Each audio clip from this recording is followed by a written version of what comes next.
Hello, this is the tech news. We're doing the tech news and trying to do something different.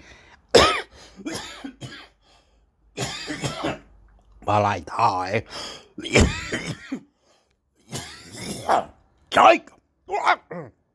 Fucking hell. Experience this same amazing thing because it is. Yeah. There's a few moments of there's a few emotional moments. Yeah. It's a roller coaster in many ways. A couple of times there was something in my eye at the time. Anyway, but I've rewatched it many times. I did have the original VHS in 1988. Did have, but don't anymore. Outrageous. I haven't got it anymore. And it's now, I've seen it regularly ever since. Let's talk about that amazing cast you mentioned. Elliot was played by Henry Thomas. Mm-hmm. Now, I'm pretty sure you haven't seen him in anything else. His career after E.T. was, you thought this is the best kid actor in history, right? He was in Legends of the Fall with Brad Pitt. He was in strange choice. He was in Psycho 4, The Beginning, which you remember we did Psycho about Norman Bates. They made 2 sequels, which were not bad. Psycho 2 is an underrated sequel. Psycho 3 was Psycho 4 was a bit out there, and it was about Norman Bates as a kid, as a child, So he was in that, but he hasn't done much since. He sort of was one of these. I think he was a child actor and didn't really have the motivation to continue as an adult, or whether he just didn't find the roles. But we just didn't see much of him. Wow. Drew Barrymore, that you mentioned. Quite the contrary. Gertie, this was her first major role, of course, and she's gone on to bigger and better things. 50 First Dates with Adam Sandler, as well as Wedding Singer, which we've done on the show with Adam Sandler. She was also in the Charlie's Angels franchise, and she's got her own talk show now as well. So she's done well for herself. She's certainly stood in the limelight. She's from been this the time. one, If you had to pick one of in 1982, if you had to pick one person who's going to go on and have a massive career and win Oscars, you'd say Henry Thomas, wouldn't you? I'd say Elliot. He's obviously you come at this the wrong about. I actually was pretty impressed with Drew Barrymore in this. Yeah, no, she was good. Just because she was so young. But like Henry Thomas, he was so much. His acting was so mature. Like we'll talk in the run through some of the amazing performances. I thought they got a lot out of Drew Barrymore at her age. Because how old was she? I think she was 8. Yeah, she didn't look much more young than that. Yeah. Robert McNaughton played Mike, and there were nothing major that he's done ever since either. Yeah, right. So that was kind of his one and done sort of role. Yeah. Dee Wallace played Mary, the mum, and she was in Cujo, The Howling. Cujo was based on the Stephen King novel. That's which like I've read. A dog, isn't it? Like a rabid dog, yeah. But how she's trapped in a car and with her child, and anyway, that's a story for another day. Peter Coyote was in this. His keys, the dude with the keys.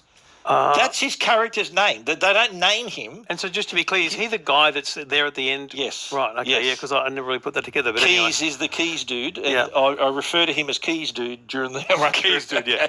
So he plays Keys, and he was also in Patch Adams with Robin Williams. Right. He was in we are going to do this movie, Jagged Edge, with Glenn Close, Jeff Bridges, a great thriller / courtroom drama that we are definitely doing. I think we should. That's the kind of movie we should definitely be doing, because that's one that I don't think a lot of people have seen or you've not heard of. You also haven't heard of our next movie too, which I'll tell you about the very Or should we do a spin-off podcast, which is the best movies you've never heard of? Never. No. I think it's the next movie. I'll save. It's going to be in one of the hidden gem categories. Right. Then as in next week. As in next week. Oh, joy. Okay. Yeah. But before we get into the movie, let's talk about our other great sponsor, and that is Hisense. I get asked all the time, what TV should I buy? And I always tell them, get in front of a Hisense, and you know what? It's the start of the footy season too. The footy season, at the time of this recording, the footy season is just about to kick off. League, AFL, and what better way to watch your sport than on a great Hisense TV? Their 4K mini LED TVs they pack a lot of punch. They deliver this amazing viewing experience. The mini LED technology combined with the Hisense QLED Quantum Dot Color really delivers an amazing experience. So stunning contrast, over 1 billion shades of color, and HDR 10 plus, as well as Dolby Vision IQ. If you're watching 4K, it really makes the picture pop. And if you're a sports fan, as you would be watching TV this time of year with the new seasons, the auto sports mode That clicks on 200 hertz smooth motion. So picture is crystal clear as well as really smooth. So for watching sport, for watching action movies, that's the way to go. And who doesn't love gaming? You get on the Hisense TVs can handle everything for your gaming, including the variable refresh rates, auto low latency mode. It is the best screen in the house to enjoy your games, and you can all control it through the VDAR U6 operating system. So you're getting all of that great content, being able to find everything really quickly, so you can decide on what you want to watch within minutes. So if you haven't made a decision about your next TV, Hisense have you covered in all size ranges as well, all the way up to 98 inch. So I think best thing for you to do, get in front of a Hisense TV at your local store, and just know this: Hisense also offer a 3-year warranty on their TVs, one of the longest warranties offered by a TV manufacturer. They really back their product. Check them out. Get in a store, look at a Hisense TV. Or come to my lounge room. Tell them the blokes on the movie podcast sent you, or you can check them out at hisense.com.au. Are you ready for takeoff? I am strapped in. Well, this is a really interesting start. There's the forest. You see a ship straight away, and you suddenly see a few. What I describe as a few ETs. There's not one. There's a few. That's right. There's a few there. They're obviously on They're looking at plants and things. They're on like a bit of an exploratory mission, would you say? Because when you see inside the ship, there's a lot of plants. All these different plants. Fauna. That's fauna, right? Flora. A lot of flora going on. A lot of stuff going on in there. And the fascinating thing about the interior of this ship is, you think of like The Martian, right, where he's making the potatoes. It's one big room of potatoes, right? Yeah. But here, every half meter is obviously a small ship. It's a different thing. It's like a different planet they've been to. Yeah. And so it's like they're traveling the universe, collecting the plant life. They're all about the vegetation. They love the vegetation.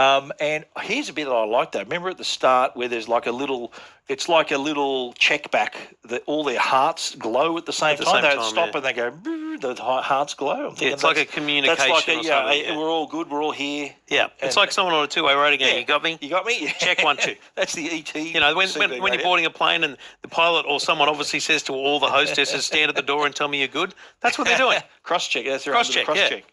So what we see though, one grabs a little pine tree. Yep. Wanders a bit further from the ship, and I think then he comes across the view of the city down below in the valley. Yeah. Beautiful view there. And then you see these trucks turning up, and men are with torches and things, and the bloke. Then we first see the man with the keys on his belt, right? Yeah. And then E.T.'s in the bushes watching, and I think they're waiting. They're waiting for him to come back to the ship, and he's delayed because these people are there, right? Yeah, because I also think there was like one of those heartbeat moments there where it felt like there was communication to say come back. Yeah, they said get back. Yeah, and what happens? Like he's waiting for the moment, and he's thinking, well, I've got to make a run for it here. Yeah. So he dashes back. Unfortunately, he's trying to avoid these people, and bottom line, the ship actually leaves without him. So there's a couple of things here. Ship leaves without him. Tries to wait. It clearly waits, and then goes. Yep. The men are looking for him, and the men clearly see him. Well, this is the thing. They know. Well, they've obviously. I don't know whether they've detected the ship or why they're there. They know something's happening. But in the heat of the chase, we never know who those people are. By the way. No, that's right. Yeah. That's what I mean. Apart from keys. That's what I mean by that second story of who are these people and what were they doing? Because there's a backstory there. Absolutely. It's like they're the UFO hunters, right? Yeah. But in the chase from the minute they spot him to the ship, I think they clearly see him, so they clearly know there's an extraterrestrial on the ground as the ship leaves. That's what I'm left with the sense. They must also see the ship go. So they see the ship leave. It's pretty obvious, right? The biggest plot hole in this whole thing is there's a lot of... That's a big ship that comes in and out of Earth. You got to remember... Seemingly not many people notice. This was in the early 80s, so no one had phones with cameras, right? Yeah.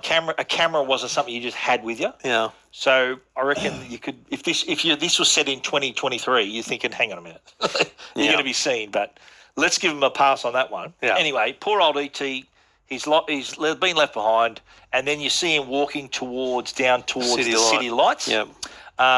Cut to the house. The guys are playing. Did you recognise the game they were playing? Is it D&D? Dungeons and Dragons. Yeah. I'd never seen Dungeons and Dragons with a physical building. Yeah, they had. I think that was the version at the time. Elliot is the young kid who's desperate to play. Obviously, his older brother and his friends are there playing. They're not letting him play. Yeah. And they tell him, okay, go collect the pizza. Here's another plot hole. The bloke says, make sure there's plenty of sausage on the pizza, but he goes to the bottom.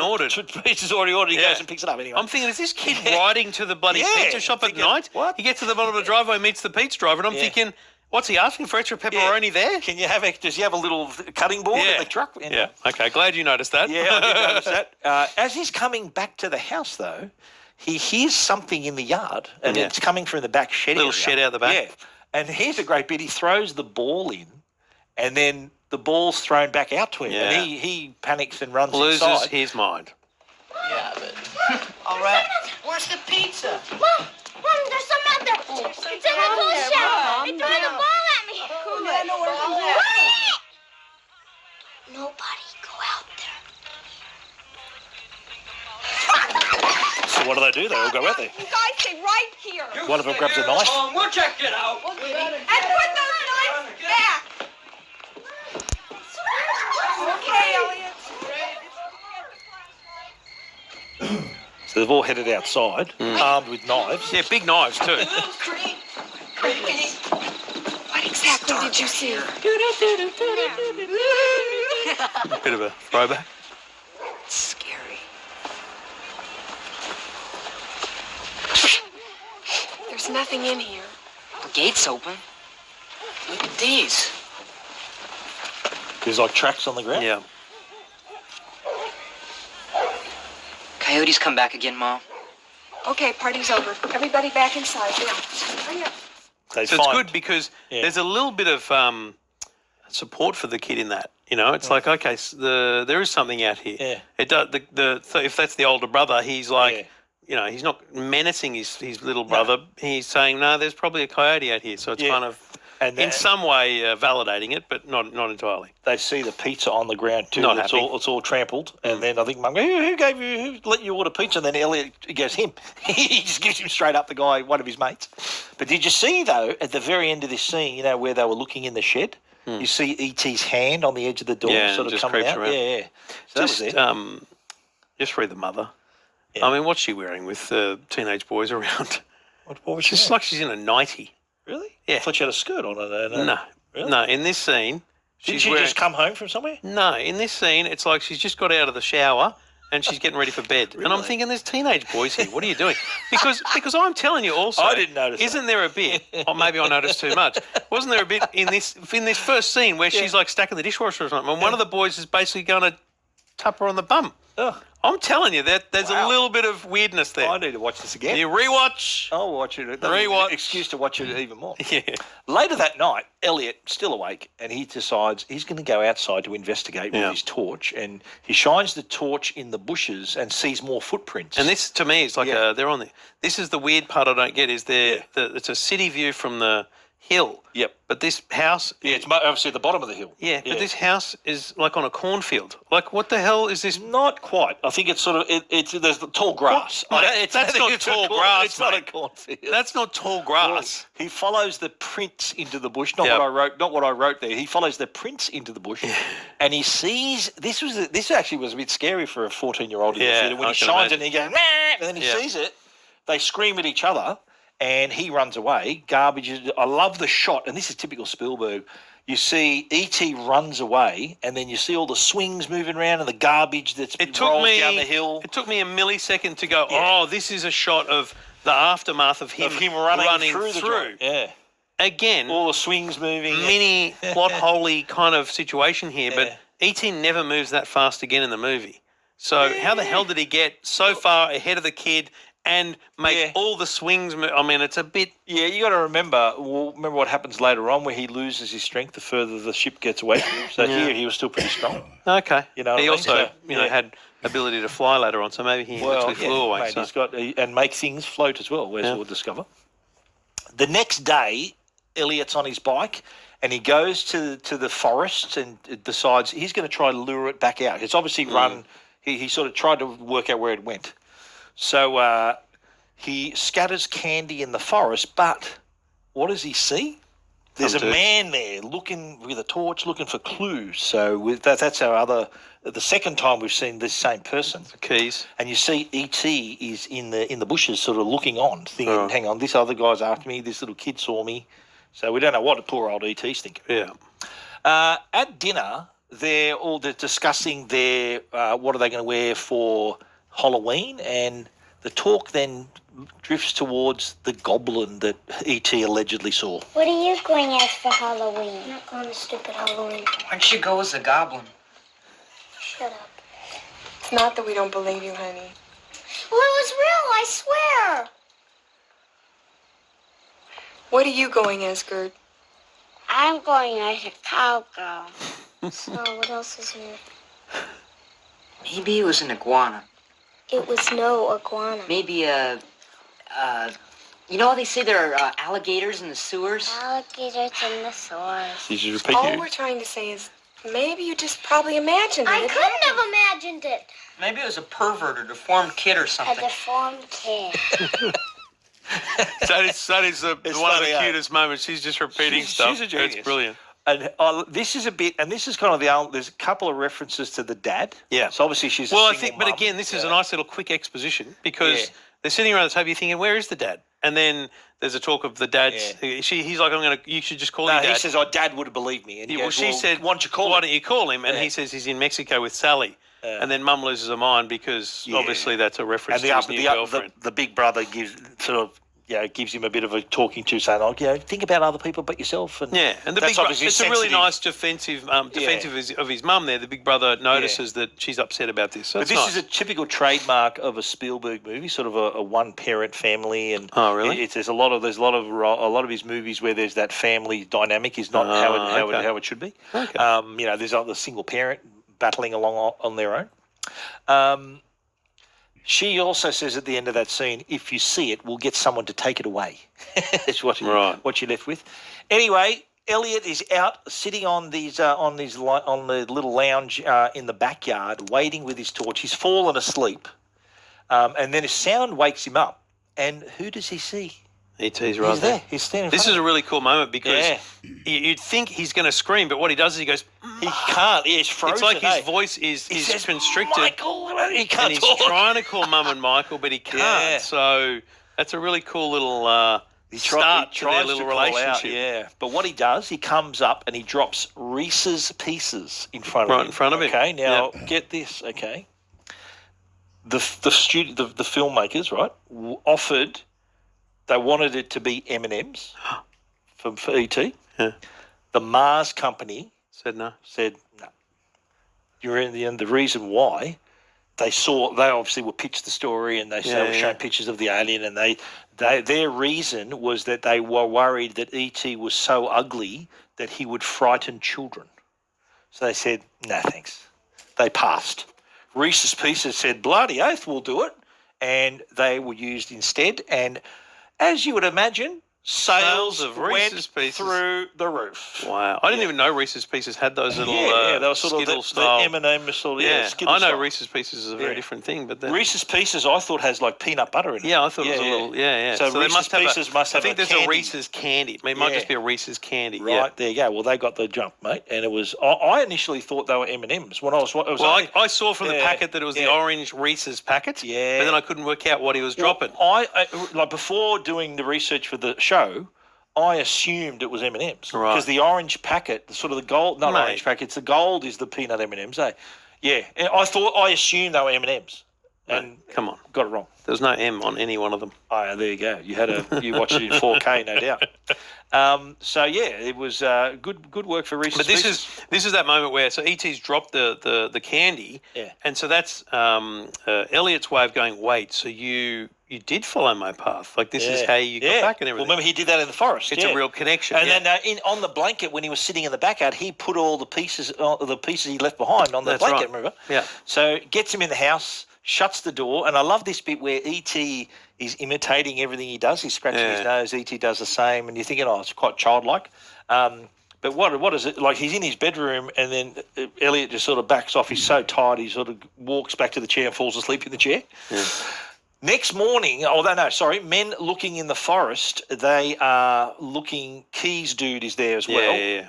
He finds, Keys looking guy for finds prints, the candy. but he finds the candy as well, thinking, hang on a minute, someone's onto him as well. So next morning, and mate, I wish I'd have tried this when I was a kid. Mate, this is a great. You don't want your kids to idea. watch this. Yeah, because what he does, he's going to bung on the act that he's sick. Because the first scene, the first part of this scene is the mum taking a thermometer and you're thinking, well, how do you fake a temperature? Mum walks out of the room, he gets a lamp, puts the thermometer on the heat of the bulb, genius. and puts a heat pack that he's been lying on his face, so that he's hot to the touch and hot to the thermometer. He's got it all covered. Fair dinkum genius move. That is mate, really smart. That is Ferris Bueller style I was going to stuff. say, that's Ferris Bueller level. He's opened his closet. I think the mum opened the closet, and he was terrified that she was going to see ET, but she didn't. She brought out a big quilt. The brother says, "Your mum, can I reverse the car out?" Remember, he was trying to reverse the car all over the place of the driveway.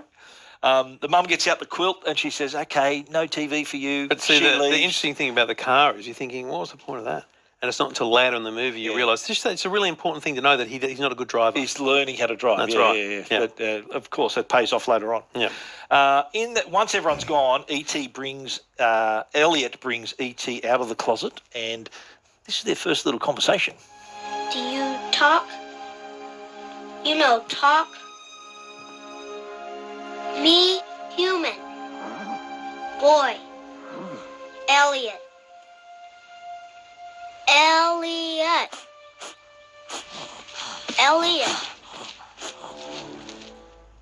I loved how he was showing him all the Star Wars Oh, films. mate. So when he first started showing him things, I'm thinking, who are these? And then he went Lando. Oh my God, it's Star Wars. I know that.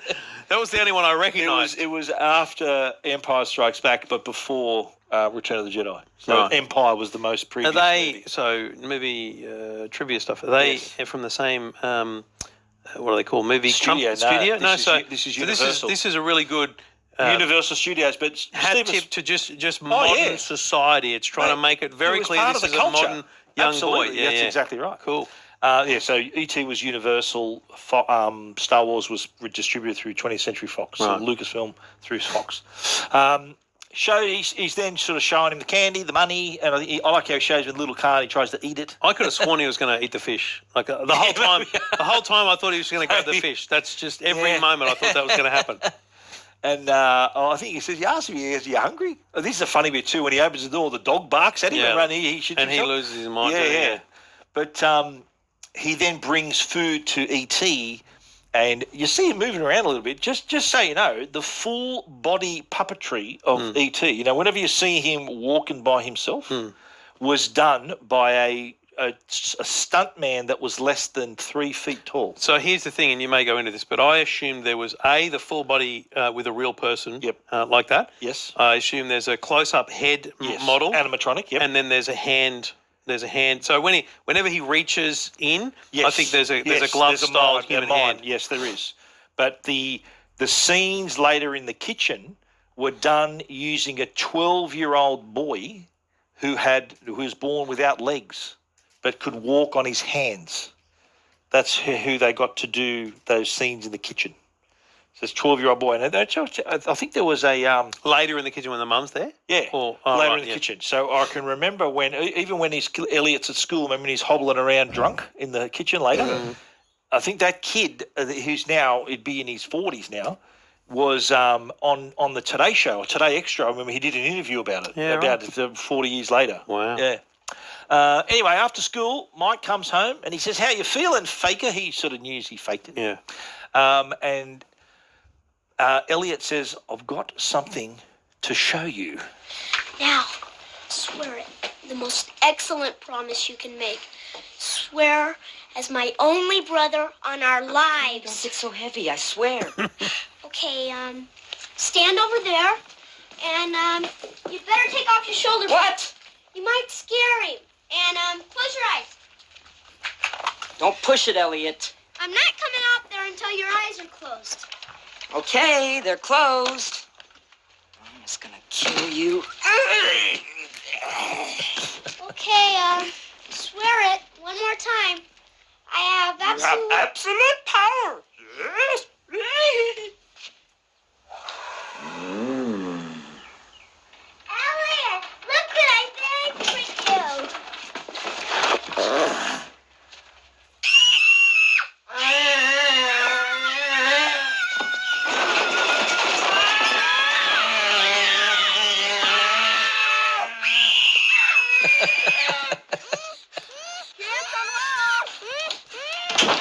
In the closet, fast. See that bit where you heard Gertie, like Mike had his mouth over his hand over her mouth, and Mike backed into the wardrobe. And did you like the imitation he did of Yoda too? Yes. Well, I didn't. It was current. See, it was just after Empire. That's why I got great respect for it. If it's a competing thing, it's like we want it to be a real teenager. Spielberg and George Lucas are good mates. Sure. And there's a little thing I'll tell you a bit later about the little conjunction there. Okay. I love how they all go in the wardrobe. The mum comes in and she sees all the mess, and he says, "Oh, I was organising." Yeah. And she's just like, "Well, make sure you put the shelves back up." Are you kidding me? But when she leaves, Elliot says this. I'm keeping him. What is it? He won't hurt you, Gertie. He won't hurt you, Gertie. I'm not gonna hurt you. Is he a boy or a girl?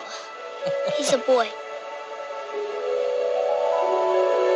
I don't know how he knows Is he that. wearing any clothes?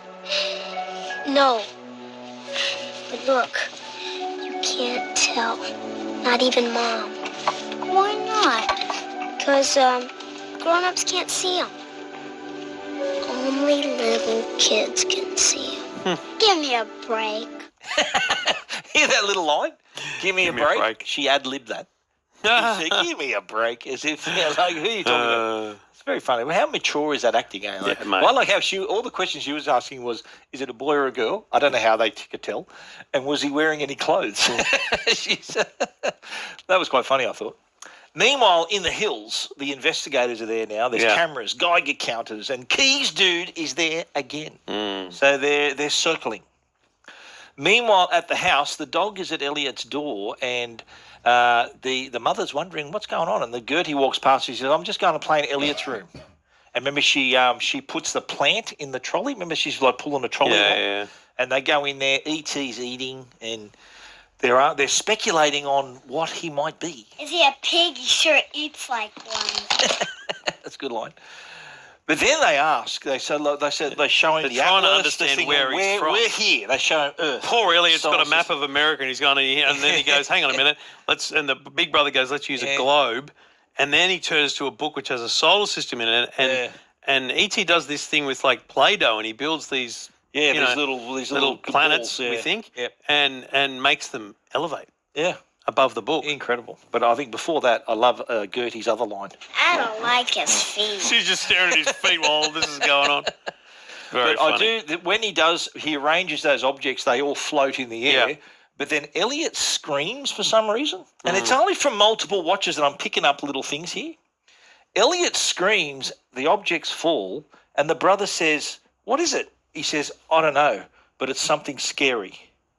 So this was sort of the part that's sort of starting to imply that he and E.T. have some sort of merging feelings, you know what I mean? Or whether he's got some sort of extrasensory, he screamed for no reason, and it was, all these things happening on the outside, the Keys Dude and everything going on.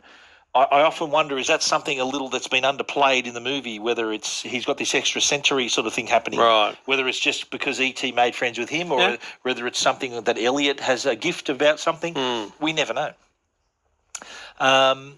Outside, Elliot is at the back fence, and this is where I'm starting to think that he's suspecting that there's people hovering. Like he was at the back fence, he starts hearing people up there, like some noise. Yep. And he's thinking, "Wow, I wonder if they're here looking for E.T." That's probably his first sense of there's something maybe from the outside that maybe could come and take him away. And then you just flick back to E.T. and he's reading like a kid's how to read book, picture of dog and the word dog. So he's basically learning. He's learning, But he also gets that plant which is dead, and he kind of points at it, does he? And no. it comes to life. He just looks at it. Just in his presence, it flourishes. So he's obviously got the green thumb, as they say. Next morning at the bus stop, they see all of Mike's mates. Hey, Elliot, where's your goblin? Shut up. Did he come back? Well, did he? Yeah, he came back.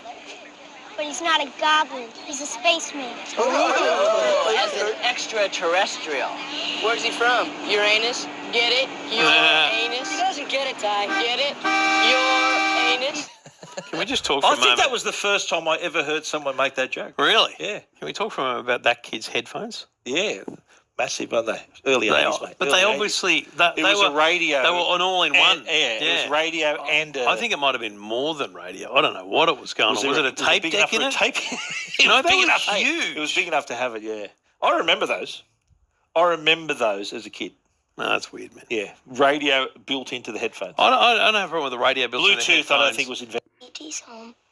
Oh, remember the glowing finger, and he reaches Touches out, it, touches fixes it. Boom. No need for a Band-Aid. Oh, right. He's done it. E.T.'s there. And then I think he says, ouch, ouch, and he fixes it. Meanwhile, the van's still there outside Elliot's house, and E.T. is in the background building this contraption. And did you notice start that to the see plant? The plant is just starting to droop. Slowly dying. Yeah. That's what I love about the Spielberg's movies is I was surprised how little audio there was in this movie. There was a lot of periods where there's just the picture tells the scene set tells the story. There's no need to say anything. Yeah. That's another example. You see, the plant's dying, so you're automatically thinking, well, E.T.'s in a bad way too. And I think you make that connection pretty quickly. Yes. So he's a really good filmmaker in that way. Anyway, we're at Halloween now, and they're getting their costumes ready. So they've made a plan where Gertie, they said, look, you got to meet us somewhere else.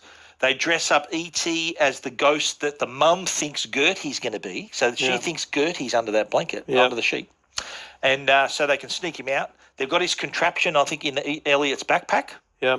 The mum comes out, and I love this bit where he sees Mike. Remember, Mike had a fake knife, and E.T. goes, "Oh," she goes, "It's a fake knife. Stop it. I'm okay."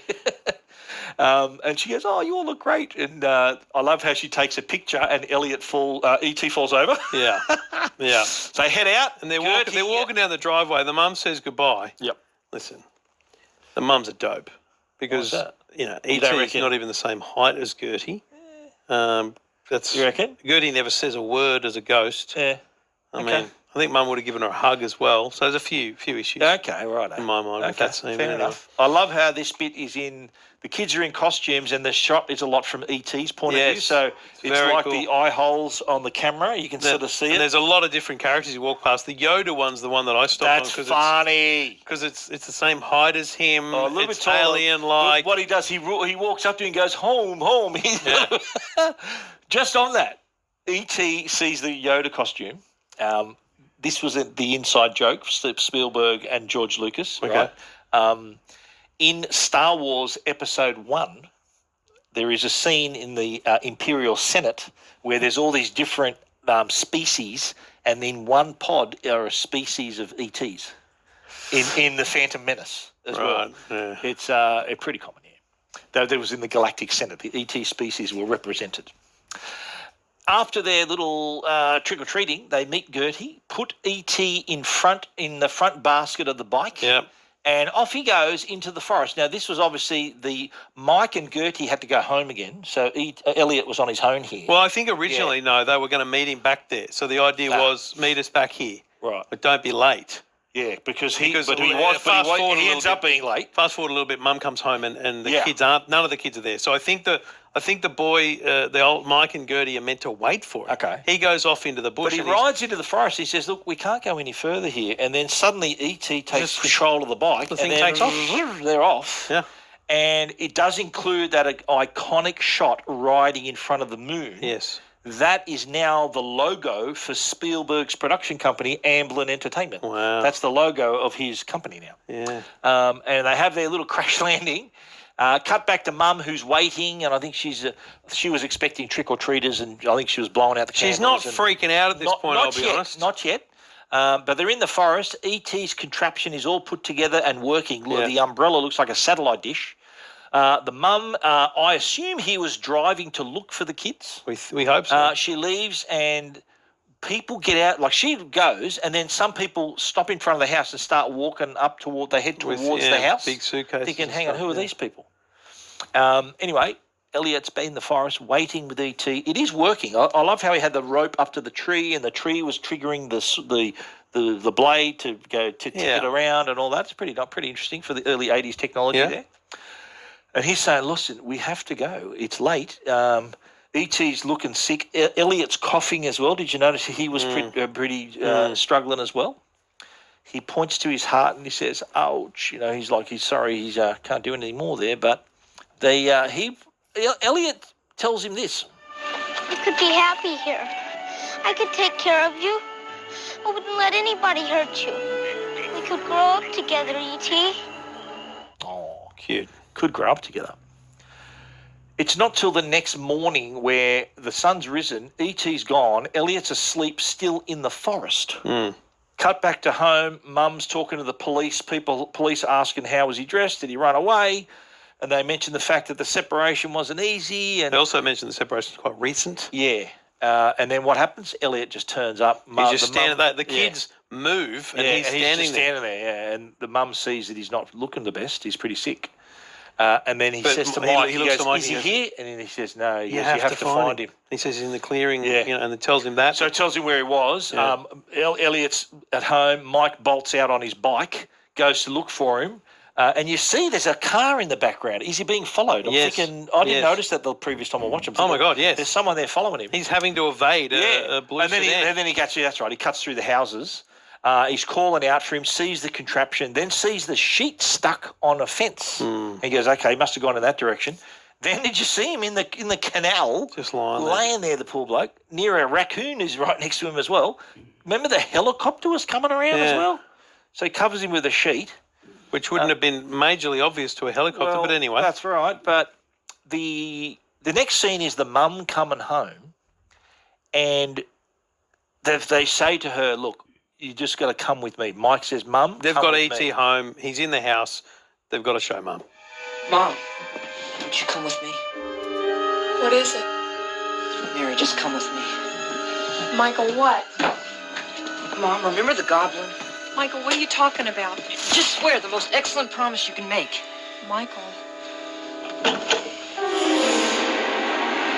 So she sees him, wonders what it is. That's terrific.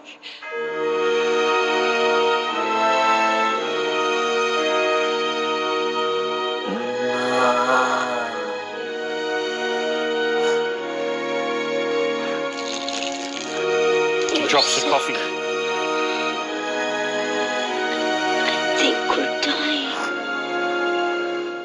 Remember, he says, we're sick, and at the end there he says, I think we're dying, and then, oh, my God. But then when they try to leave, and I thought, when I first saw this, and even to this day, I'm thinking, what is an astronaut doing at the front door? Makes no sense. Why is there an astronaut there? Makes zero sense. Like, I don't think a hazmat suit was meant to look that way. I think that was a more dramatic we see later hazmat suits and those kind of things. Yeah. Why is an astronaut there? I don't know. It means zero. It's the dumbest thing in this movie. Maybe it was Neil Armstrong. It's the dumbest thing in this movie. I think, it's a bit over the top. But we soon see that the whole house is surrounded. They're starting to tape it all up. It's covered in like a termite buddy it's like cover. the whole house is sealed up. The astronaut sees our E.T., in the home. Now, there are cars, police cars, they're sealing off the house, all this activity going on. I'm thinking, what would the neighbours be thinking right about now? What the hell's going on there? Thinking they were into some dodgy stuff next door. And then we see this big pipe as the entryway into the house, sort of to keep it from being contaminated. And this is where we see Keys, man. Keys puts on the hazmat suit, and you think, well, he must be part of this thing, right? And it's still never explained. It's never explained. No, he's like a third party to the whole thing, but it's never really explained. We finally see his face, too, for the first time. And then they're asking, look, what's the matter with Elliot? You know, they're asking all these different questions and, does he build things? Did it ever build anything or write anything down? No. Would you say it has the ability to manipulate its own environment? Smart. He communicates through Elliot. Elliot thinks it's thoughts. No, Elliot feels his feelings. That's a big distinction, isn't it? Yeah. They're treating Elliot as well. And did you notice that there was like a monitor and their heart rates were the same? Exactly matching, that's right. And there he's yelling out, you're scaring him, what are you doing? And but Keys comes over and talks to Elliot. Keys comes and talks to him. I've been to the forest. Shouldn't talk now. Well, he has to talk now, Major. Major, so it's military. Elliot, that machine. What does it do? Communicator. Communicator. Is it still working? It's doing something. What? I really shouldn't tell. He came to me. He came to me. Elliot, he came to me too. I've been wishing for this since I was 10 years old. I don't want him to die. What can we do that we're not already doing? He needs to go home. So this was the big aha moment for me. Yeah.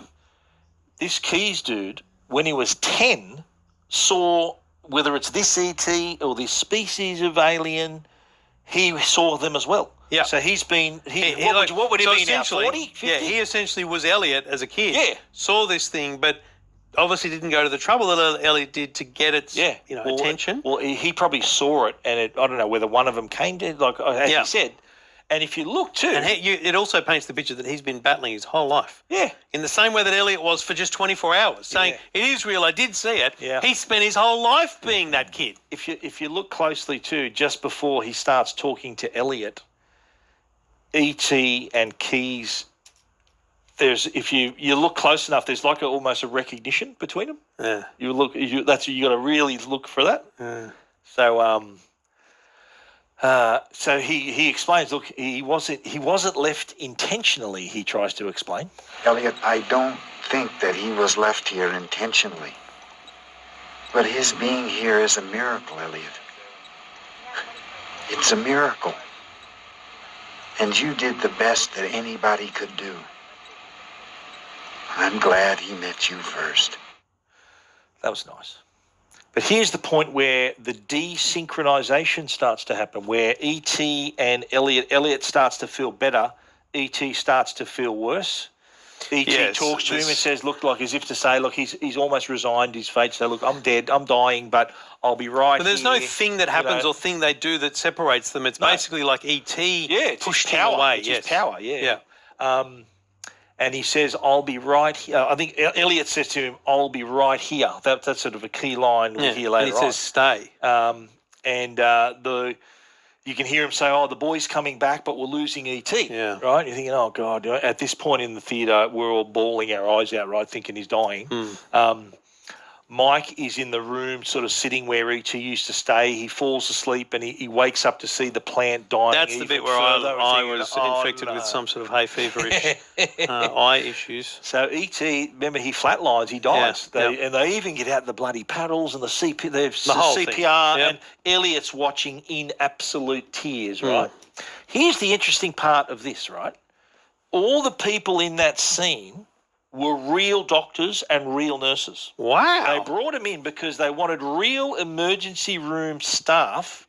They were from the USC Medical Center.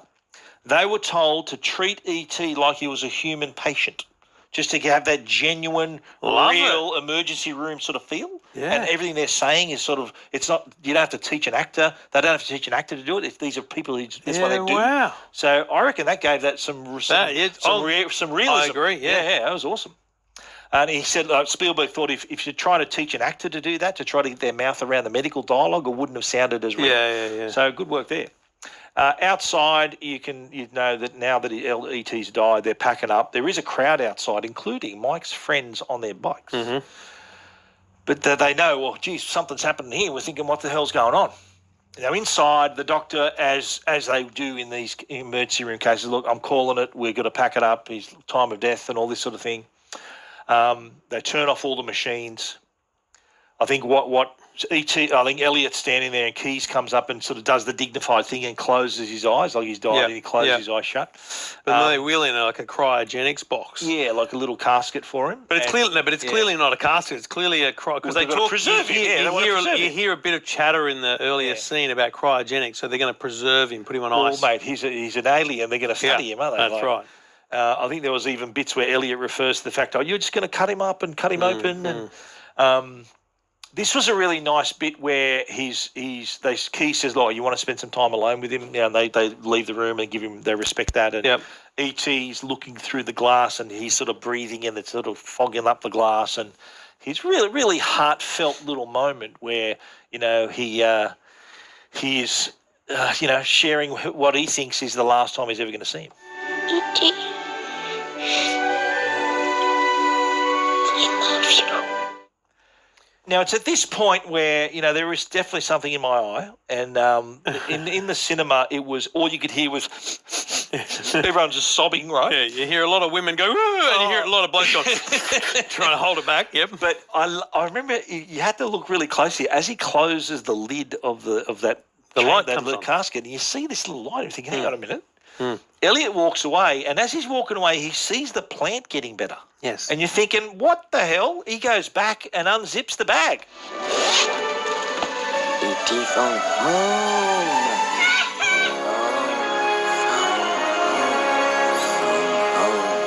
Does this mean they're coming? Yes. E.T. phone home. E.T. phone home. There's a bit. E.T. phone home. Shut up. Oh, phone home. Quiet. Phone. E.T. phone home. Phone home. E.T. phone home. E.T. phone home. E.T. phone home. So what brings him back to life is the presence of the ship. Coming back, yeah. They're coming back for him. So you're saying that the further away the ship goes, the more his body degrades. Well, do you remember at the very start of the movie? energy Cell. They did their heart light thing. Yeah. We're here, we're present.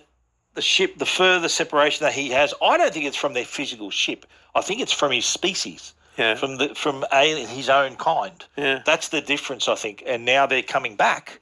That was huge. Interesting, because my initial thought was that it was the emotion. It was the Elliot telling him that I love you that had some injection of life to him. You know what I mean? Remember he asked, well, that could be it too. That's actually a nice way of putting it. But it's almost like Beauty and the Beast, He says, "Oh, I love you," and then that changes everything. Okay, I don't know what that means. We'll do that on the show.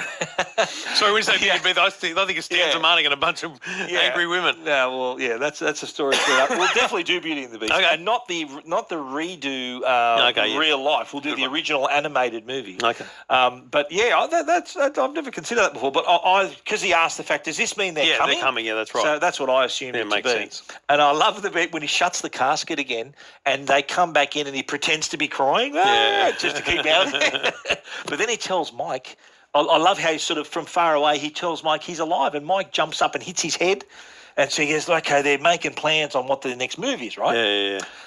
At home, the next scene is Gertie asking, are they gone yet? She walks up to her mum. Her mum's in the room with keys. Yeah. And Gertie walks up with the pot plant and a note. Yeah. And she's like, are they gone yet? Because the boys said I should give you this once they're gone. Yeah. And so they're wondering, oh, my God. I think she reads the note and she goes, oh, my God.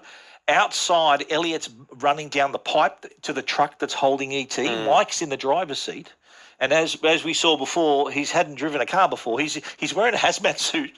And the guy sees Mike inside. And interestingly, Elliot said, why aren't you wearing the helmet? No, he says, why aren't you wearing the hood? Yeah. And he's like, I've got to get it on. And he doesn't get the hood on in time, so someone recognises. Hey, who are you? I'm driving.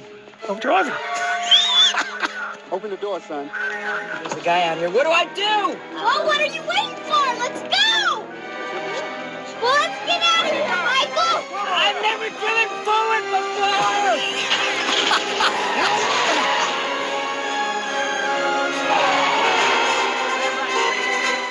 I've never driven forward before. That's a great line. Also, too, shout out to the music. John Williams is a genius. It is good. How good is the music in this? He won an Oscar.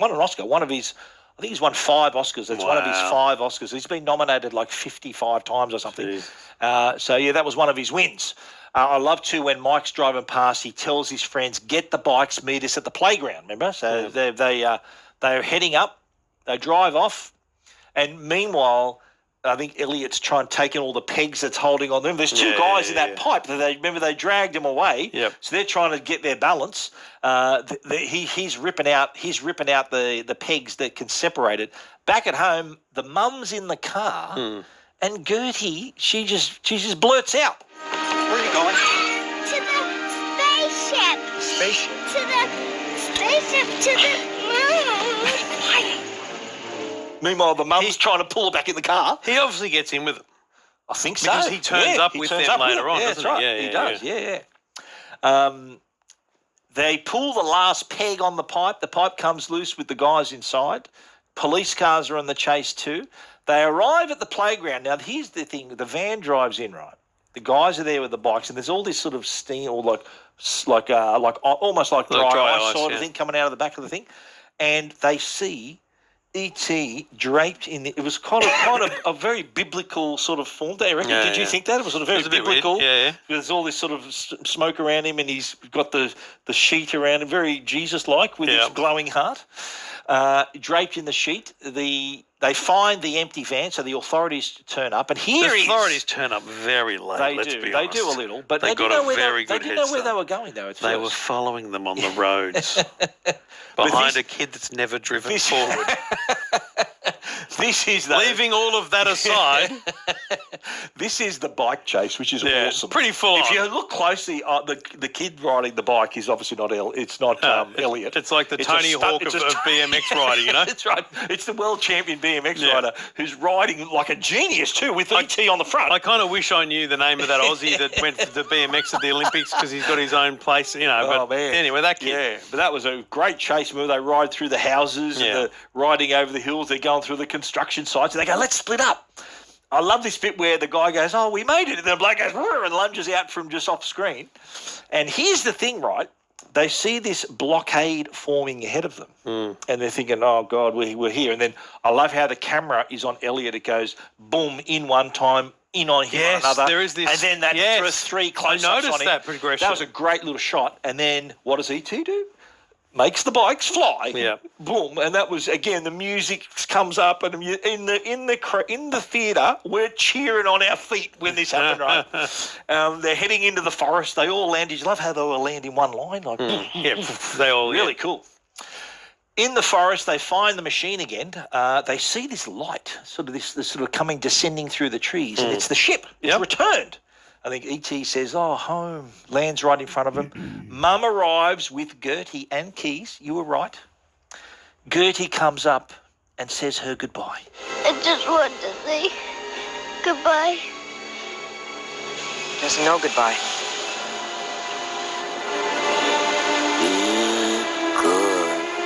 Oh, isn't that a good lesson for parents too? For the telling the kids, be good. Yeah, it's a simple thing. Which and you know, think about it. Those are the first two words that E.T. learned. Be good, and they're the two words that he leaves them with. Do you know what I mean? Yeah, like he's for her. He said that to her. It's so good. It's lovely. Anyway, it's time for Elliot to say his goodbye, and by now it was just like chopping onions for 2.5 hours here. We were very moist around the eyes at this point, and Elliot's saying his goodbye. And here's where E.T. says, come, as if to say, come with me. Yeah, and he says, stay. Come versus stay. My home. And, mate, watching it for the first time, there's a moment, so in this, the way it's shot, you kind of, on an angle to Elliot when you're looking back at him. Yeah. And it was like he looked at his mum. And so in my mind, he's like, is he looking at his mum to get is his mum going to tell him to go? Yeah, see ya. Like, I genuinely thought, oh my God, is he going to go? That's what I thought at that point. I love how E.T. pulls him into a hug, and remember he lights up his finger and he says, look, I'll always be here. I'll be right here.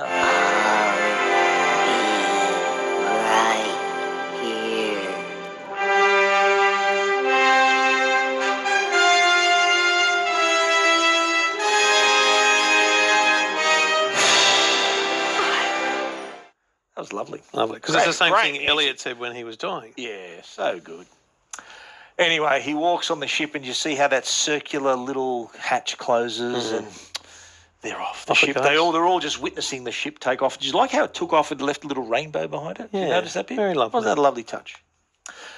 All righty, that's the end of the movie. Let me just get my hanky out. Out a bit and dry my eyes a little bit. Let's get into the favourite quotes, and this is probably my most favourite line. Maybe an elf or a leprechaun. It was nothing like that, penis breath.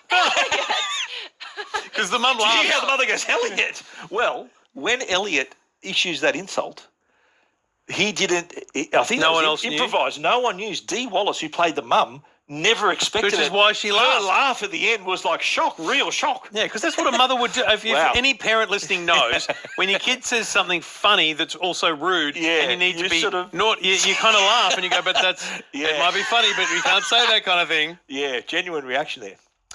This is another funny bit where, remember, she says to them about how lovely they all look in their Halloween costumes. You look great. Thank you. Thank you. Thank you. E.T. says She's taking photos. She doesn't notice. This is amazing. And this is a funny line too, near the end when they get to the playground. He's a man from outer space, and we're taking him to a spaceship. Well, can't he just beam up?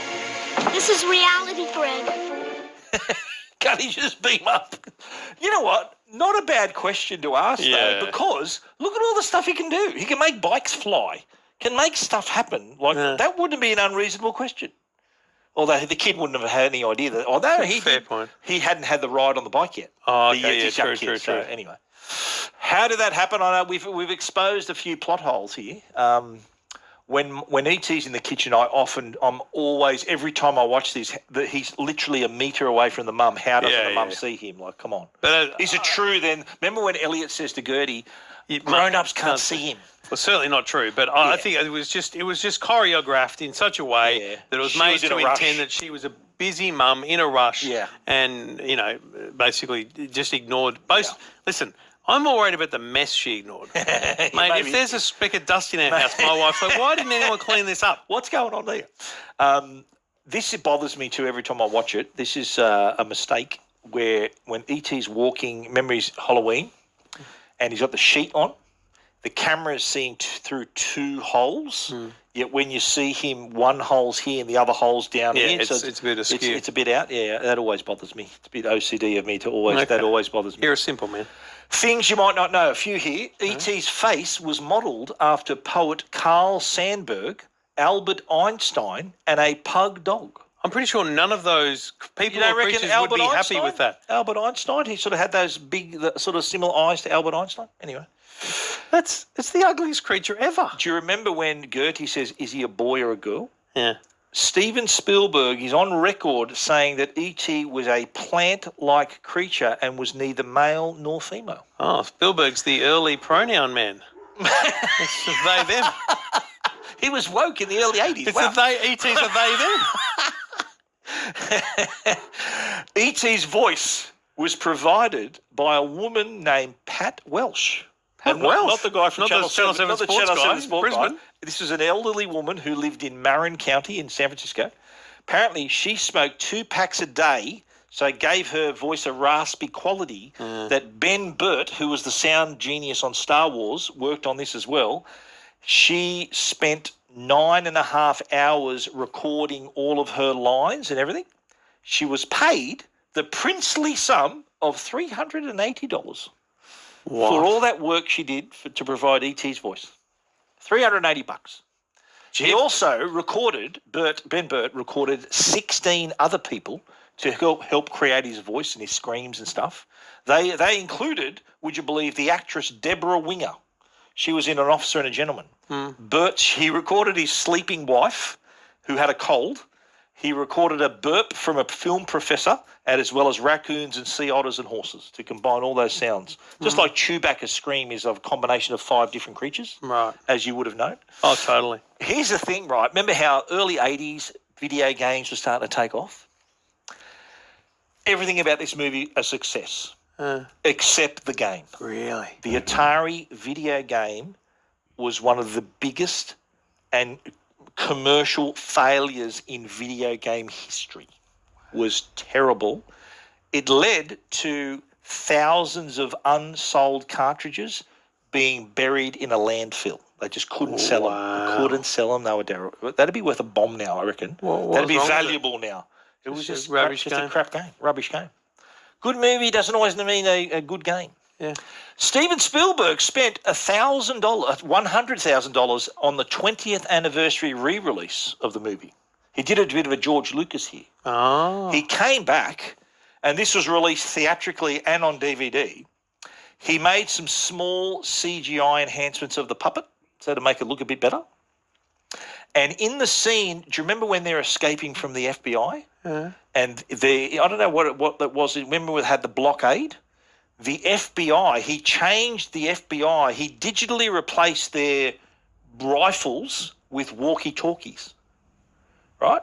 Wow.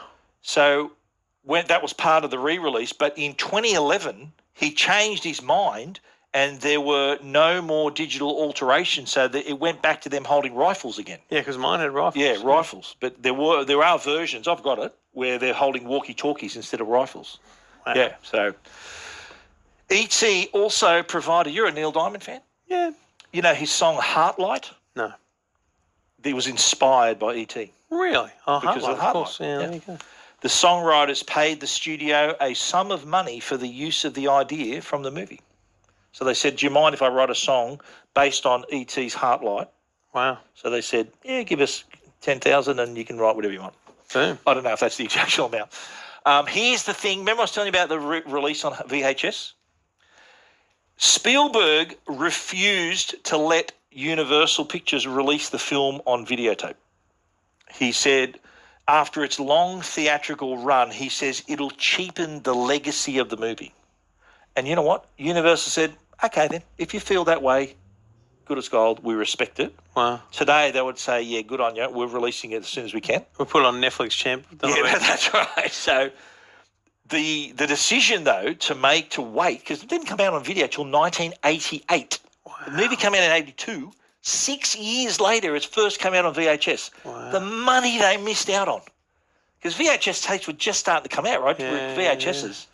And, after years of waiting, we know how huge it was when it finally came out on video. He originally, Spielberg, intended to make a sequel. Right. The proposal was that when the proposed sequel would have taken place on E.T.'s homeworld and would have been, like, he even had pre-production and sketches made and everything, and he scrapped it thinking that, you know what, any sequel I make is just going to ruin the original. I still think, even more so now, I think a prequel on Keys. Maybe. 10-year-old Keys. But get this. There kind of was a sequel. In 2019, Xfinity, the American telco, they did a 4-minute mini movie 40 years later, right? So, and it shows Henry Thomas, who played young Elliot, with his family, and E.T. returns to him. It's on YouTube. It's really nice. It shows him with his he's got 2 kids, so he's a family man now, and he introduces E.T. to his children, and they kind of have the same sort of frolic, lark with him when he was a kid. And at the end of it, it shows a photo of E.T. on the fridge, and I think with the line, reconnect this Christmas with your family. So it had the photo of E.T. from that particular moment, and next to it there was a little Polaroid of him and E.T. and his brother and sister when they're from the movie, from the original movie. Yeah, it's on YouTube. Look it up. It's 4 minutes. You'll be able to watch it.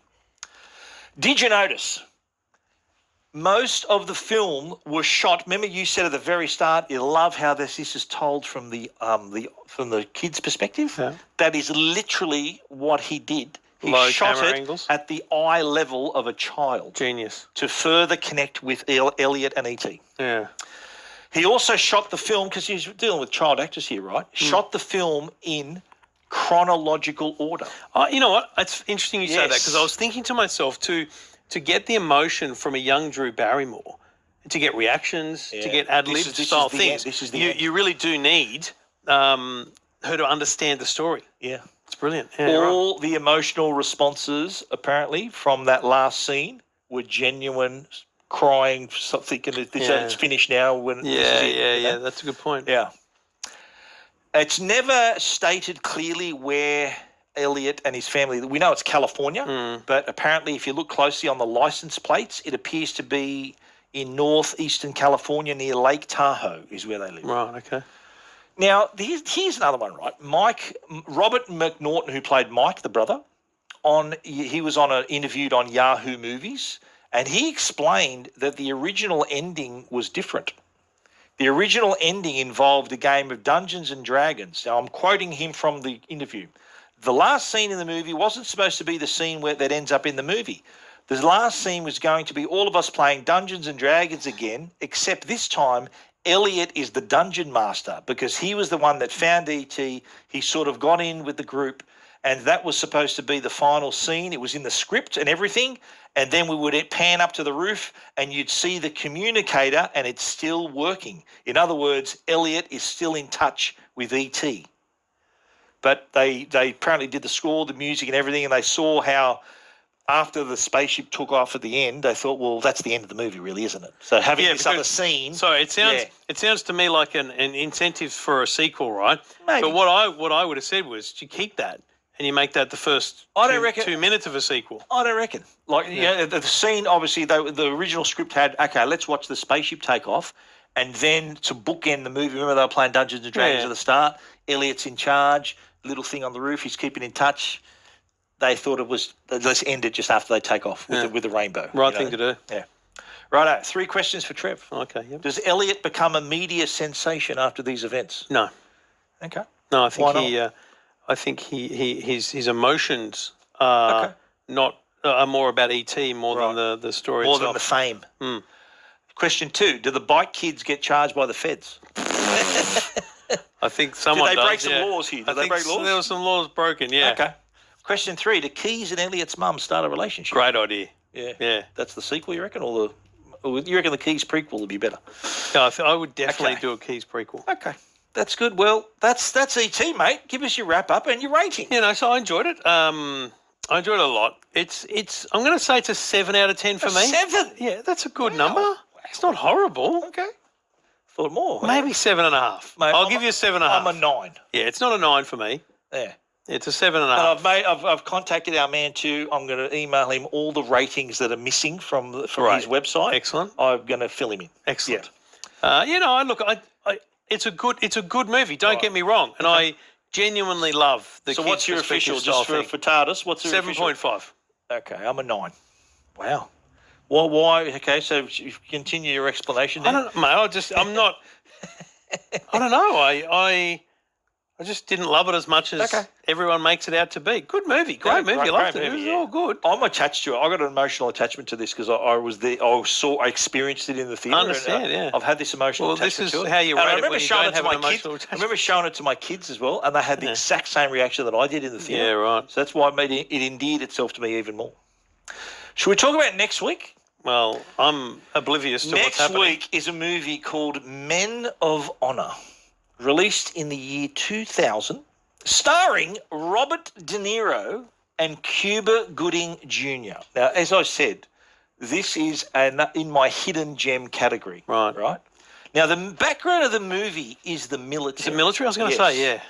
Is it A, Army, B, Navy, C, Air Force, D, Marines? I feel like this is tough because I feel like it's one of those... what's A Few Good Men where they're wearing white? Oh, really? It's like your Jag style. You can't really tell from the uniforms. What was he into that? We've done that on the show, by the way, A Few Good Men. So was he part of the... for Christ's sake, Caffey, you're in the... I don't know. I just don't like... this one, though, what are the 4 options? Men of Honor. Army, Navy, Air Force, Marines. Marines. It's Navy. Navy, yeah. And so was Caffey. Caffey, maybe goes, I just don't like boats. That's right. He goes, for Christ's sake, Caffey, you're in the Navy. Yeah. So there you have it, mate. Next week, Men of Honor. You will love it. I get a good feeling about this one. This is and you know what? I'll give you another tip. Based on a true story. Excellent film. Okay. That's next week, Men of Honor. But this week, we hope you enjoyed as much as we did. E.T. the Extraterrestrial. Trev, see you next week. See you next week.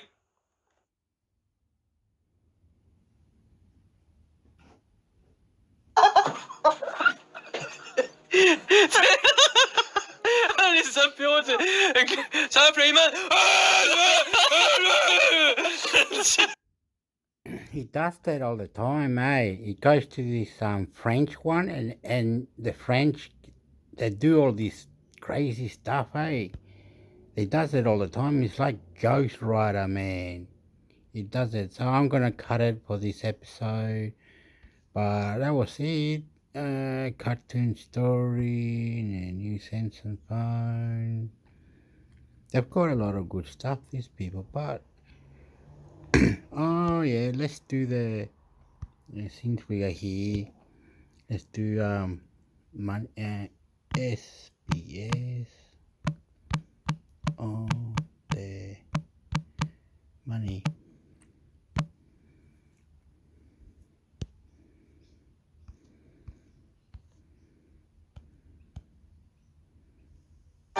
SBS live streams and podcasts are supported by advertising.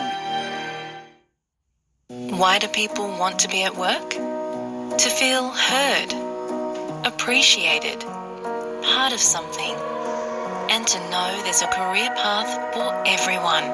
Inclusive workplaces are linked to increased innovation, productivity, and falls. It is your daily 10-minute business and finance news wrap for this Thursday, the 16th of March 2023. Later, we'll take a close look at Australia's jobless rate, which fell to 3.5%. What does it mean for official interest rates? But first, we'll start with the global banking system, and Credit Suisse shares plummeted 24% in Zurich overnight, sparking fears of a potential global financial crisis. Why? I spoke earlier with RMIT's Assistant Professor of Finance, Angel Zong. That's a good question, Ricardo. Many people were like, they were thinking deja vu. I think we've been there before in the 2008 global financial crisis, triggered, for example, by the fall of Lehman Brothers. So this week we've seen the collapse of Silicon Valley Bank, and now we have this price plummeting in Credit Suisse. But I don't think that will be the start of a global banking crisis, because after the 2008 global financial crisis, internationally, banks have tightened their capital and liquidity positions. So banks are now well capitalized around the world. So I do not think there will be another global banking crisis that we have seen in 2008. Okay, let's start with Credit Suisse. So what exactly is the problem at Credit Suisse? I think there are three major reasons. The first immediate trigger is the recent retreat of one of the largest investors of Credit Suisse, which is Saudi National Bank, that it has stated that it will no longer commit any other investment in Credit Suisse. That actually sparked further fear among investors and consumers of Credit Suisse. So that's the first reason. The second reason is due to the poor fundamentals of Credit Suisse. It hasn't been doing well. It is the sickest member in the European financial systems. As you know, last year it reported an 8 billion loss. And in the fourth quarter last year, it has a customer outflow amounting to $180 billion. So it has poor fundamentals, and there were rumors that it was already on the brink late last year. So that's the second reason. And the third reason is due to the ripple effect of the recent collapse of Silicon Valley Bank, which sparked fear in the global banking system. So I think these are the three major reasons. So how different or how similar are the issues that Credit Suisse is seeing with that of Swiss Valley Bank? They are actually very different.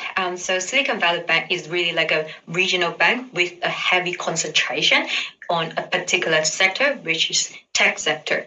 So in terms of the size and the influence of SVB, it is not an important bank, but even though the Fed bailed it out anyway. But in terms of Credit Suisse, it is a globally, systemically important bank. It is in part of the VIP list that you would put it. So it is the 7th largest investment bank in the world and top 50 banks in the world by its size. So it is a systematically important bank. So I would say that the influence is far-reaching from Credit Suisse. What about Australia's banks? How are we placed in all of this, and should we be concerned? I don't think we need to be really concerned, because Australian banks are really well placed to, go through this heavy storm. APRA, the regulatory body, has always put stricter capital and liquidity standards compared to international banking regulations. So Australian banks are really well placed to go through this storm because, for example, many Australian banks, they have to place enough funds in the Commonwealth bond portfolio that can be quickly turned into cash. So we don't really have such concern here in Australia. And finally, wrapping it all up, the main thing you've told us is that Australian banks are fine. We don't really need to be concerned, and this won't be the start of a global financial crisis. You were saying that the rules have changed, the capital requirements have changed. Still, we're seeing that really huge impact on the share market. So how do you explain to the average person how the change in rules since the global financial crisis will stop this from being such an issue? Yes.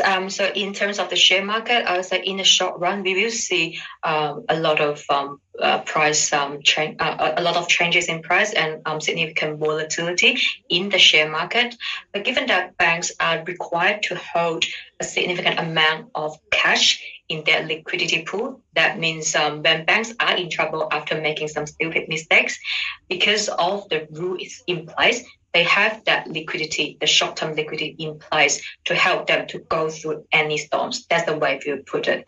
That's why I'm also optimistic that we won't be in another global banking crisis. And speaking of liquidity, late in the day, Credit Suisse also received another $81 billion from the Swiss Central Bank too to help with liquidity. Still, the Australian share market fell today by 1.5% on the ASX 200. For more, I spoke with Chris Weston. He's the head of research at Pepperstone. Chris, Silicon Valley Bank, now concerns about Credit Suisse. Is there anything that is seriously worrying you about the global banking system? Well, yeah, absolutely. The market's really worried. It's worrying me. And I think the problem is, Ricardo, is there's a lot. It's a very complex issue. I mean, you've got to be deep in the weeds of being a banking analyst. We're talking about liquidity ratios. We're talking about duration mismatches, all stuff that a lot of people just don't really fully understand or have never been across. So there's a lot of questions being asked. And to be fair, there's not really any kind of immediate answers that are going through.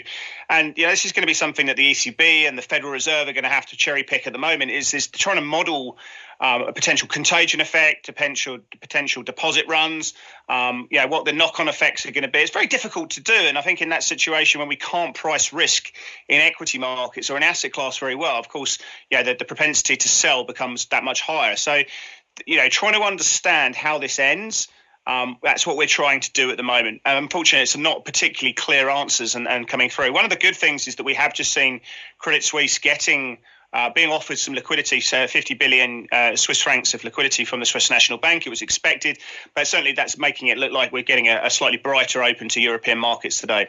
Can you go through how some of this is spilling out onto the markets, both equity, commodity and oil, and why the negative reaction?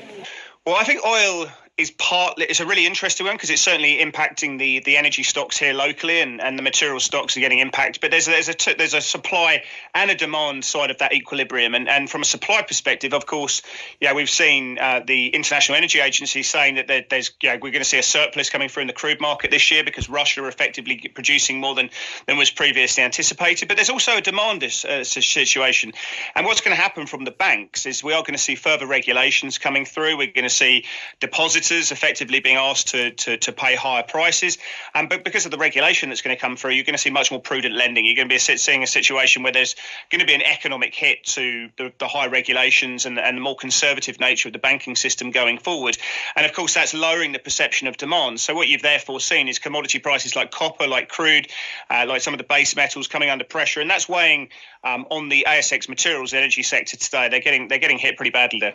The Australian dollar has been pushed and pulled lately. There's also the implication on interest rates, this whole banking issues. But at the same time, we saw jobs data come out of Australia today. There are the implications from the US Federal Reserve as well. Is the market changing its tune as to the direction, or not necessarily the direction, of the potential pause in interest rates coming up soon?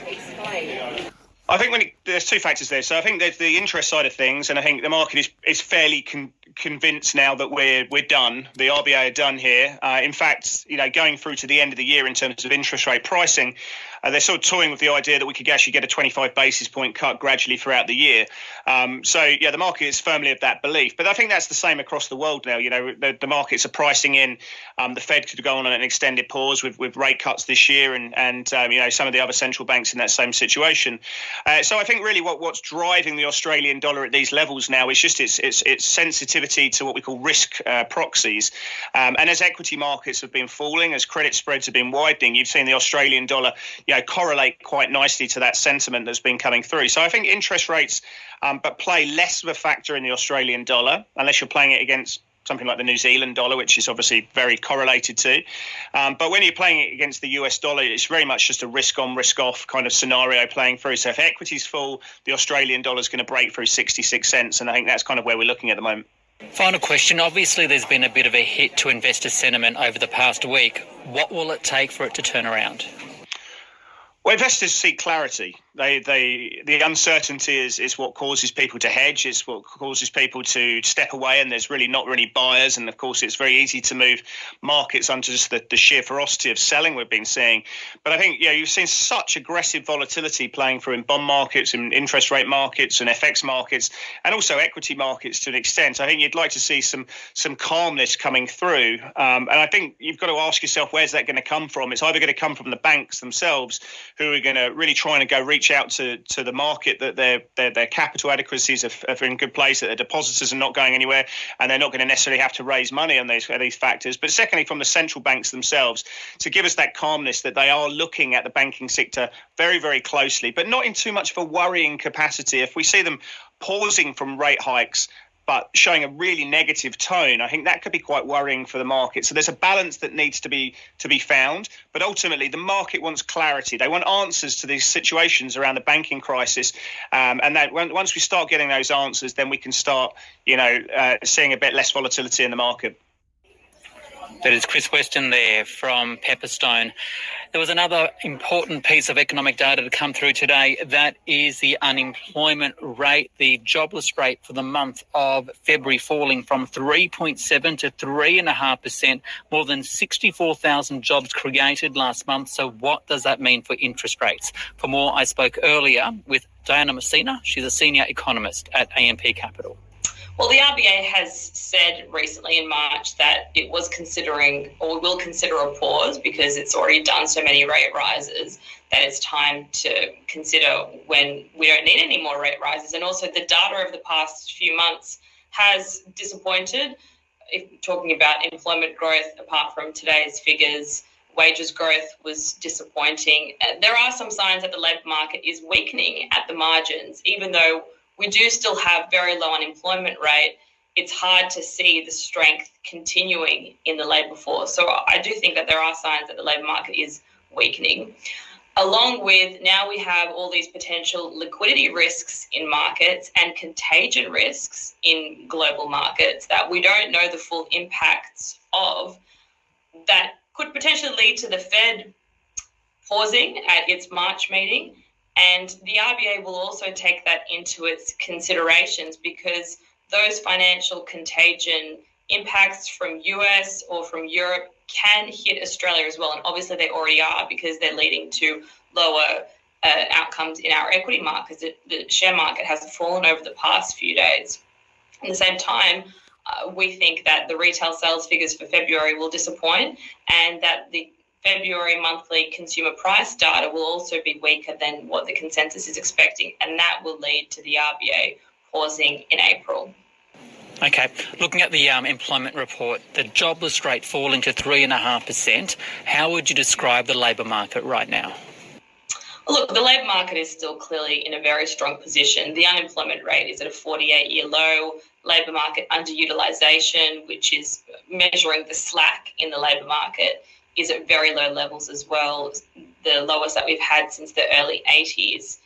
And the employment growth numbers have been volatile over the past few months. But if you look at it on a 3-month average, which I think is the best guide or the best measure that you should be looking at it at the moment, given the volatility, jobs growth has only risen by 0.1% over the past few months, whereas last year it was rising at 0.3 or 0.4% every month. So we have had a slowing in jobs growth, which you would expect, because we've had 1.5 years of very strong outcomes in the labour market, and the unemployment rate has fallen considerably.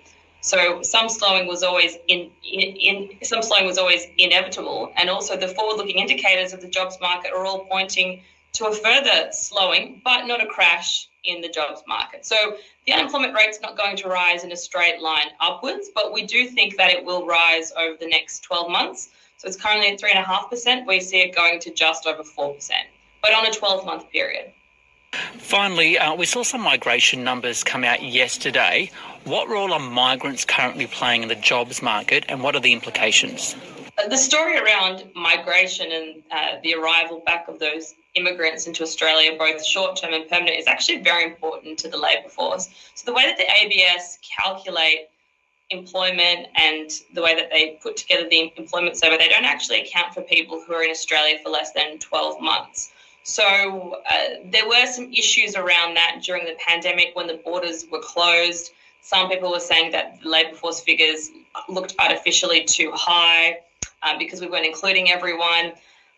Whatever way you cut it, the fact that we closed our borders meant that the supply of labour was shrunk to just the domestic sources. Businesses couldn't rely on those overseas arrivals, so we had to employ from domestic sources. So that did boost domestic employment, and that did lead to this further fall in the unemployment rate. I mean, without the pandemic, I don't think we would have gotten the unemployment rate as low as we did.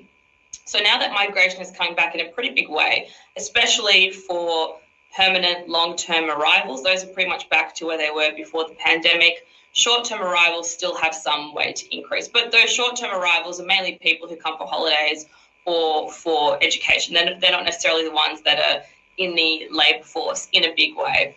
So with the arrival of migration, I think that's another reason why employment growth will have to slow, because you have a bigger supply of employees or the labour force that you can pick and choose from. So we see the unemployment rate rising over the next few months, and actually the Reserve Bank see that as well. It's just a matter of how fast that unemployment rate will rise from here. Diana Messina there from AMP Capital. This SBS On The Money stream is provided for informational purposes only. Okay, it's finished now. I just like to tell you, Australia, there's still floods, there's still electricity problem, there's still not bank, but some cyber attack.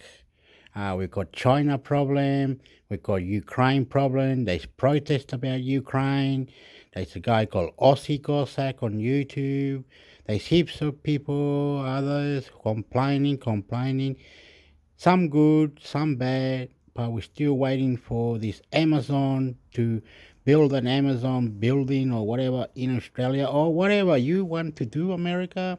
We're with you all the way. You understand that? We're with you all the way, because you keep saying that we must be your ally. We must do what you say. So why don't you bring everything here and get it over with, America? The same with China. Stop complaining. China, we will have everything you got. Bring it over here and we'll buy it off. Build your warehouse, build your things, whatever you want. We don't care anymore. You understand that? We're sick of it now. You understand? So why China and America don't come to Australia and just build their own building, build their own army, build their own tanks, get Wi-Fi, whatever you want. So Google it, why Australia's under floods, and why do we have these weather patterns? Why do we have all these things? Anyway, we don't understand. There's probably people that do not know how to get home because they're stuck in another country. We don't know nothing. We do a lot, and we do less, and we do more. We do more and we do less. I don't know. The government has a problem with this interchange with the mechanics in the computers or something. There's something wrong with the government and cyber attack. I know that, but no one is helping to get rid of this cyber attack. So we'll learn, we'll teach, we'll get rid of cyber attack as soon as it hits Australia or something. But we need to find out if there's life in another planet or one that looks like a planet that we can live in. And we're trying to create things in other future. I am very, very good person. I am Hector, and my channel is called intermixhector. And you can come and join my channel, intermixhector, and YouTube. Before I go, YouTube are rude. YouTube is very, very, very, very rude. When I try to tell them, I don't know how to make reaction video. I don't know how to do this. I don't know how to do that. And then strike. YouTube. YouTube is stupid. YouTube is stupid. And then more you react to YouTube, more you talk to YouTube, more you say to, okay, I might send my feed, or I might send YouTube a message, or I might do this to YouTube. They don't reply, they don't do shit, they don't do nothing, they don't care. YouTube is so sad, YouTube, you're sad. That's why people are moving out. They don't like YouTube anymore. YouTube is stupid. Oh, who cares? YouTube is saying we got 3 million coming in every day, so go away then. So YouTube don't care. Doesn't worry them. Doesn't make any sense for YouTube. YouTube say this, YouTube say that, and then you complain to them. They don't care. They just, it's like, what am I going to do? That's what YouTube is saying. Well, you know that you're wrong. We're making you feel bad. We're making you feel scared. We're making you feel stupid. We're making you. YouTube gets away with it. You understand? And then that person might say, what do I do, YouTube? What do I have to do, YouTube? What do I have to do, YouTube? What do I have to do, YouTube? What do I have to do, YouTube? YouTube scared the fuck out of you. That's what YouTube do. Anyway, I'm intermix Hector at YouTube. So subscribe, do your best, and we'll be seeing you soon. Thank you. Bye. I love you.